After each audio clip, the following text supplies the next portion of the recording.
This is Behind the Headlines, with behind-the-scenes analysis on issues affecting Pennsylvanians, sponsored by the Susquehanna Valley Center for Public Policy.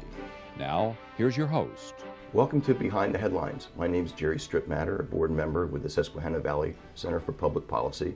And I'm joined today as a co-host, David Atkinson, who's an associate with the center. And we're pleased today to welcome Andy Carter, who's the president of the Hospital and Healthsystem Association.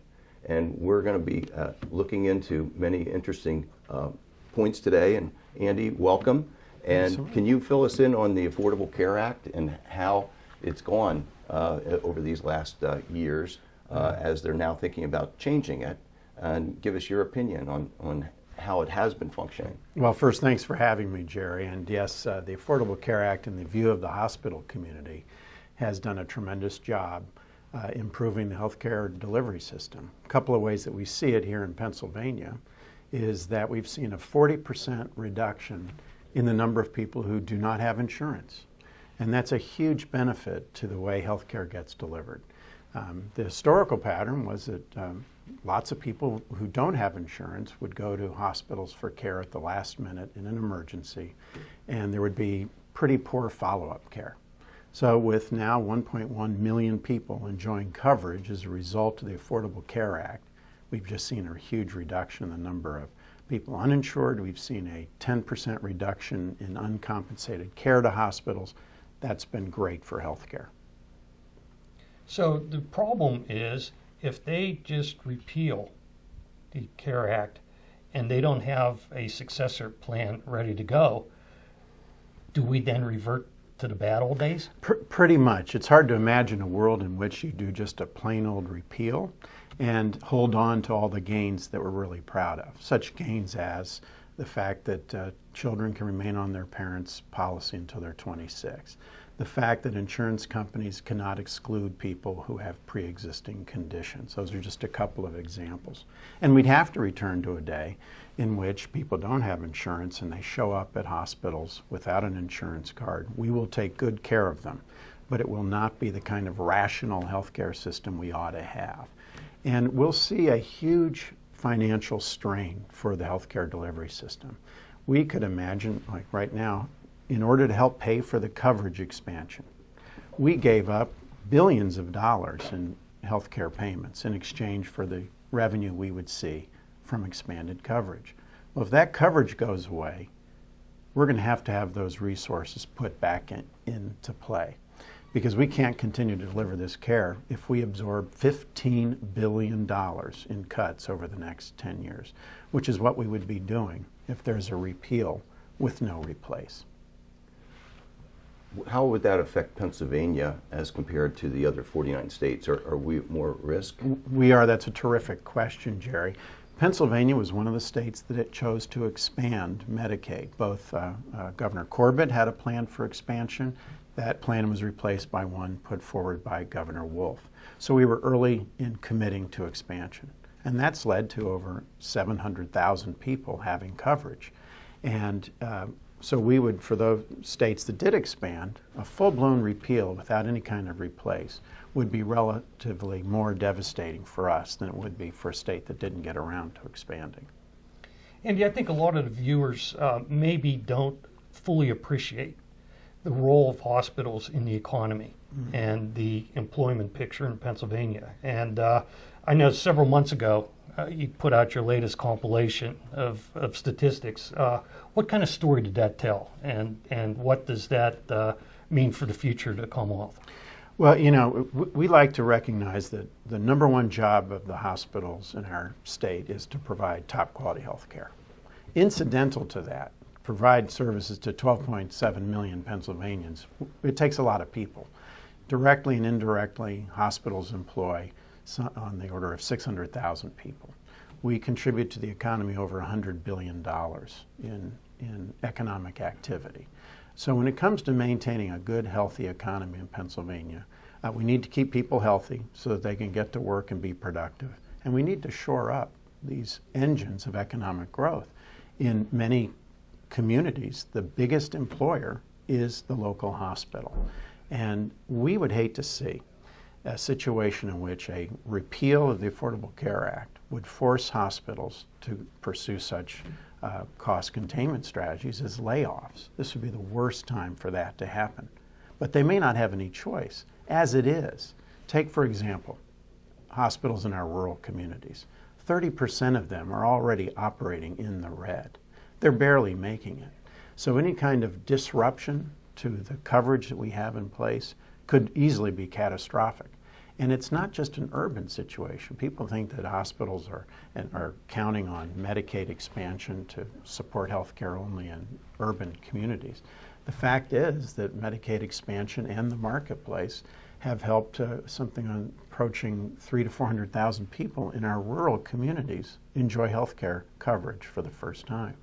So again, it would not just harm our urban centers, it would also harm our rural communities. And I like to remind myself that something on the order of 27% of Pennsylvanians live in designated rural communities.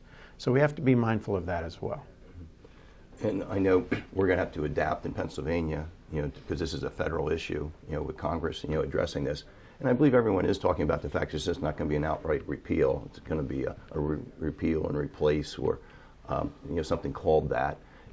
What would you suggest, to our congressional delegation that they should be looking to, that would be different than, say, one of the other states? In Pennsylvania, do you have a list of things that you've told our congressmen, make sure this is included, that we're a little bit different than other states? Sure. What are some of those issues? Well, we really want to try to replicate to the degree we can, however Congress chooses to do it. We want to replicate the level of coverage. So we already have 1.1 million more people covered thanks to the Affordable Care Act. So however they want to go about it, if they, for example, adopt health savings accounts with some refundable tax credits as an alternative way to get the job done, they simply have to make sure that those credits are sufficient to make the coverage they would buy affordable. So that's key. And in Pennsylvania, affordability will be a huge priority for us. Second, we have to make sure that any kind of replacement strategy ensures that there are still sufficient resources flowing into the delivery system so that we can maintain the quality of care and services we've been providing.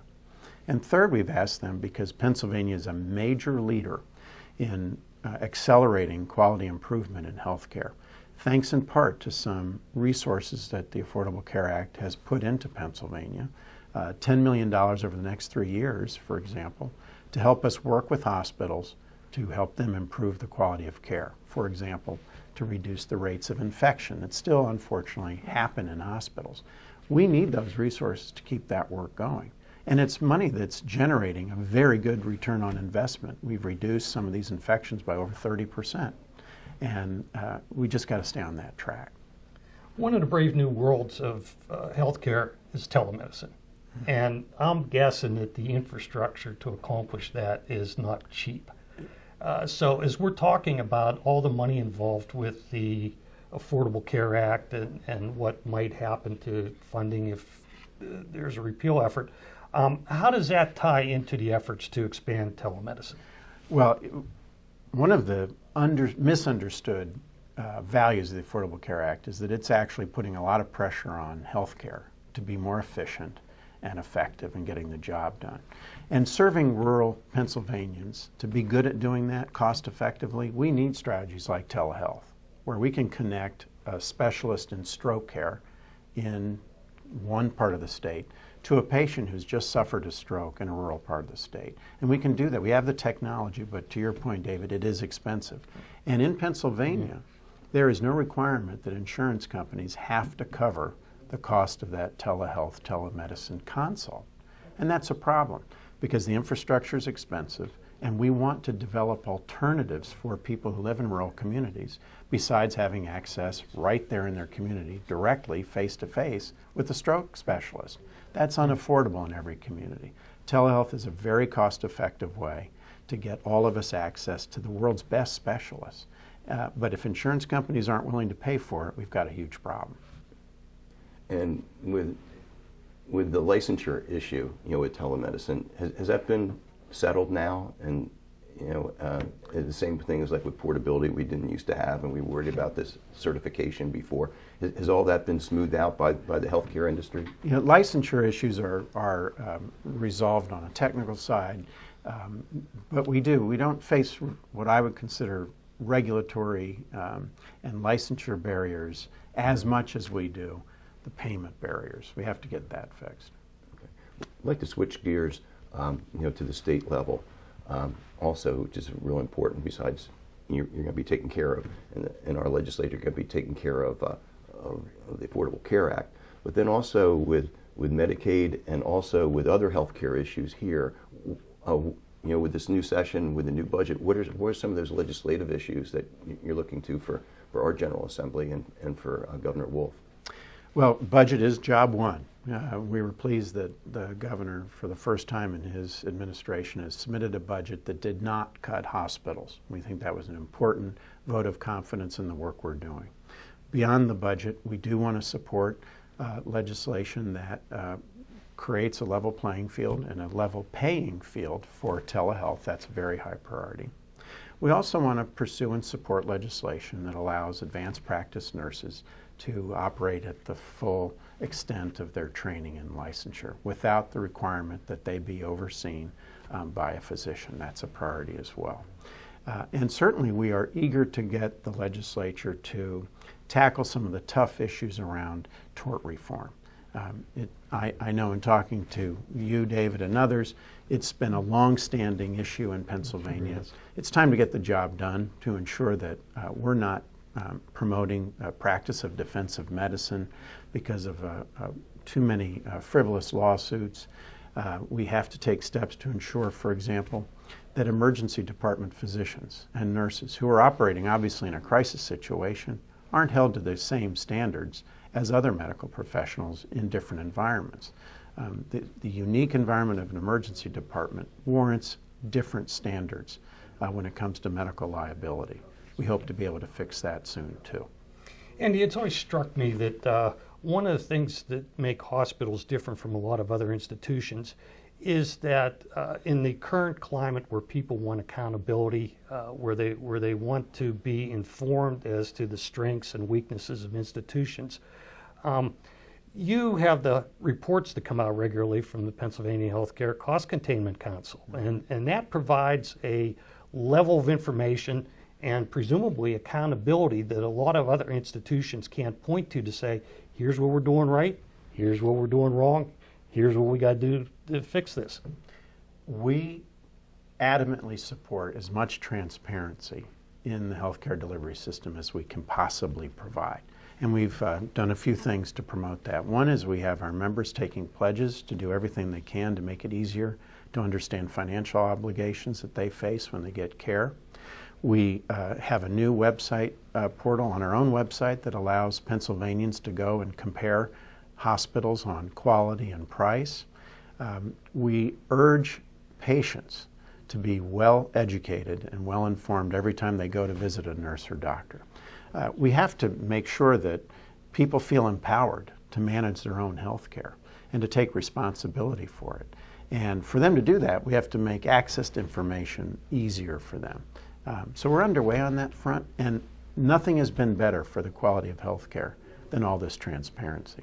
We've got to be careful that we don't have so many measures and scorecards out there that it's overwhelming, but there's a lot we can do to help people figure out, do I want to go to hospital A or B for this particular treatment? Thank you so much for better informing all of our viewers across the Commonwealth. It's been very, very informative. Thank you very much. Thanks for having me. And we'll be right back with another segment of Behind the Headlines. Behind the Headlines is brought to you as a public service by the Hospital and Healthsystem Association of Pennsylvania, helping hospitals provide healing, health, and hope to communities across the state. And by the Pennsylvania Chamber of Business and Industry. The Pennsylvania Chamber serves as the frontline advocate for business on Pennsylvania's Capitol Hill by influencing the legislative, regulatory, and judicial branches of state government. Additional underwriting provided by the Worrell Corporation Foundation, based in Carlisle, Pennsylvania, by the Edward H. and Jeannie Arnold Foundation, and by the Pennsylvania Manufacturers Association, Business in Pennsylvania is our business. Behind the Headlines is also supported as a public service by the Pennsylvania Highway Information Association, the go-to source to learn about transportation projects and issues. Visit pahighwayinfo.org. Welcome back. In this segment, we're blessed to have Bob Latham, the Executive Vice President of APC, the Associated Pennsylvania Constructors, with us. Good to see you. Welcome. Thank you very much for being here. You bet. And My pleasure. you're our expert, on transportation issues, and we're looking forward to hearing a lot today, since there's a lot in the news. You were even included in transportation in the governor's budget just recently. And how do you see that playing out for you with the Jere, state police issues? You're absolutely right. I think what we're going to talk a little bit about both at the state level and the national level. So transportation infrastructure is a big piece of what you read in the newspapers and on the media these days. Let's talk about the governor's budget first of all. The governor recognized we have a problem here in Pennsylvania, and the problem is that we're sort of taking money from one pot, putting it into another, rather than addressing our issues. And what I'm talking about is the transportation fund, or what we call the motor license fund here in Pennsylvania. You'll recall several years ago, we increased our state gas tax, if you will.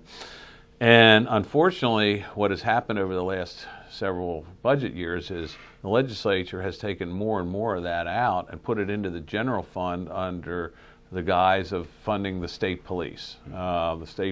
Funding state police operations is very important, but it needs to be funded by other than taking it out of road safety improvements. So really what we have now is a policy that pits safer roads versus public safety.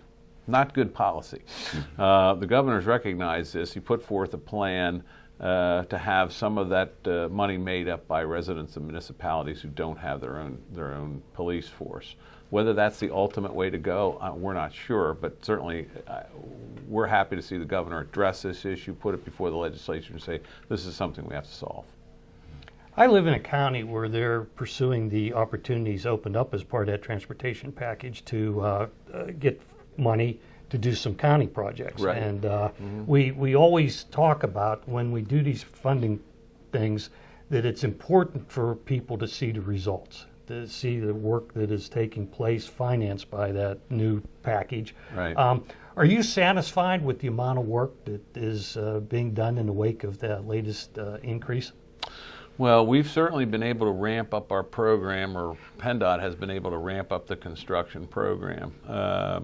Literally, sort of the opportunity makeup is about $1 billion a year. So we're seeing more paving, particularly more bridge improvements. We are cutting into our inventory of bad bridges, if you will, known as structurally deficient. And there was a recent bridge study that showed we're now number 2 in the nation instead of number 1 in bad bridges. So I guess that's good progress. So we are hitting on all those things. But going back to the opening, this money that's been siphoned out of the motor license fund to pay for the state police, it's increased about $300 million or $200 million a year over the last several years. So that's taking a toll on our ability to do some of those projects. So to answer your question, Dave, we have a bigger market. We're making improvements, but we could do a lot more if we would solve this budgetary issue that we have in the Commonwealth. And I think everyone does see that the roads are getting safer, and obviously it's a transportation system, so everything works together. But that with the work zones, being everywhere, all year round now, I think, to answer your question too, I think it's being seen that it was good what the legislature administration did in the past, working with APC and others in order to make our highway system safer. Well, it's important to understand that there are private companies that work on roads. This is not a government make works program. These are private individual businesses who bid, take a lot of risk, bid on a low bid system, and have to be very cost efficient, or they're not in business anymore. Same way with the design of roads, done by private design firms. So we have a lot of private sector people working on our highways in Pennsylvania and throughout the country. In fact, about 75% of PennDOT's dollar is spent with private companies as opposed to with their own employees. And having a strong system in place, which we have had, over these last few years, I think that positions us better for what's being talked about at the federal level too, with infrastructure. I was very impressed throughout the campaign, and people either like Trump or they don't like him. But the one thing I did like about it was all this talk about infrastructure throughout all the primaries, throughout the debates. He was always talking about it, and it's still, I think, at the head of their agenda. I mean, they're very early on in the administration, so it's hard to say, well, you haven't done anything on infrastructure yet. We think it's coming. There are a couple questions though, because they've been very focused on privately financed, and that's a key word: finance versus funding. Funding puts more dollars into the program. Financing is just another way of paying for it. So, privately financed infrastructure, or what they call public-private partnerships, is really just another form of borrowing. It's corporate borrowing versus regular bond market financing. It can be very effective and it can be very helpful, but it's not new dollars and it's not necessarily a panacea. And the other thing we have to recognize in Pennsylvania is we're doing a lot of fixing. We're not doing a lot of new stuff. We're not going to build new highways from here to there in Pennsylvania. We've already built them. We have more roads than any other. There's really the whole Northeast together. We have more roads, and the local government's the same way. I think we've paved all the cartways to the old farms. We have 40,000 miles of state-owned roads, 70,000 miles of local roads. They need to be fixed, and I think it gets back to fixing them under traffic and all that. Mm-hmm. That doesn't necessarily lend itself to that model in some cases on public-private partnerships on a grand scale. So we're going to be very interesting to see what proposal comes out of the administration on this. I would like to point out the positive side on P3s. There are some opportunities that are opening up, and we've seen this in Northampton County, where they've taken their county share from the Act 89, which we were talking about earlier, the transit bill from a few years ago. And they're doing a public-private partnership where it's a privately financed rehabilitation of about 22 bridges in their county. So at that scale, it's working very well. So there are pockets where it can work. And just to interrupt 1 second, just to follow up on that, and I'll throw it over to Dave, but with our congressional delegation, you have full support, or should our viewers be contacting their congressman in order to be educated on what would be best in that bill for Pennsylvania?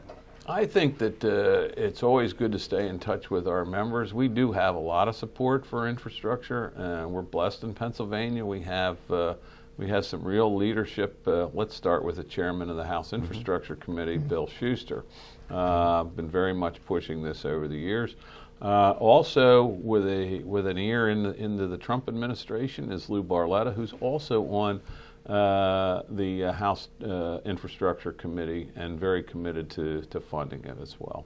You actually anticipated my point, and that is policies change and funding changes and priority changes, but the one constant that Pennsylvania's had since 1973 is that we've had a Congressman Schuster in our delegation. And that meant whatever happened on transportation across America, Pennsylvania won. Mm-hmm. We've always done pretty well, and we need to be, because we're not the Keystone State we're not called the Keystone State for nothing. We're right in between all the major East Coast markets, and you have to come through Pennsylvania in order, on surface, in order to get from point A to point B. So, if you look at what's going on in the Carlisle area, for example, and throughout the Commonwealth, I mean, the distribution facilities that are popping up are unbelievable. And as retail marketing shifts, that's going to have a tremendous impact on transportation, particularly on highways. So we're going to need to upgrade those roads. I mean, our interstate system was built in the 60s. It's a fabulous system, but it needs to be upgraded. When we talk about upgrades, are there things that legislatively, statewide, that our transportation committee should be looking at that would help? That things that are outdated that should be updated, or even at the federal level, rules and regulations that are in place that should be looked at now with the new administration? Well, I think the fact that it takes almost 15 years to get a project from point A to fruition needs to be looked at. How can we streamline that? How can we continue to protect the environment, but at the same time move projects and get them moved into the pipeline faster? That's number one. Number two, as we shift from fossil fuel consumption to other types of fuels to move vehicles around, we're going to have to shift away from a gas tax to some other form of tax. And one thing we don't have in Pennsylvania, we need to clean up our alternate fuel tax situation here for electric cars and for natural gas vehicles. Some states you've seen a lot of that lately. And thirdly, I think we have to address what does the rise of autonomous vehicles mean to our system? I mean, what is that going to do to us? People keep thinking, well, that's off in the future. Well, the future's coming fast. And they don't put speed limit signs up for that. Right, exactly. So what do you think is going to be the biggest opportunity in front of Pennsylvania in the next year? On the transportation side, yes. I think our biggest opportunity is what we've just been discussing, is what will come out of Washington. We think that this could be a once-in-a-generation boost of infrastructure funding. What we're hopeful is that it won't all be, just one pot of money or one source of money, that they'll look at ways that we can long-term finance. The National Highway Trust Fund will give us the ability to rehabilitate our system, as well as maybe build some new things too. Well, thank you very much for helping us today, as always. I know our viewers appreciate it, and also our policymakers. So thank you for continuing to be our transportation expert and bring us up to date. Jerry, my pleasure. We'll look forward to seeing you soon. You bet. Thank you, Bob. Bye now. Thank you all very much for the show.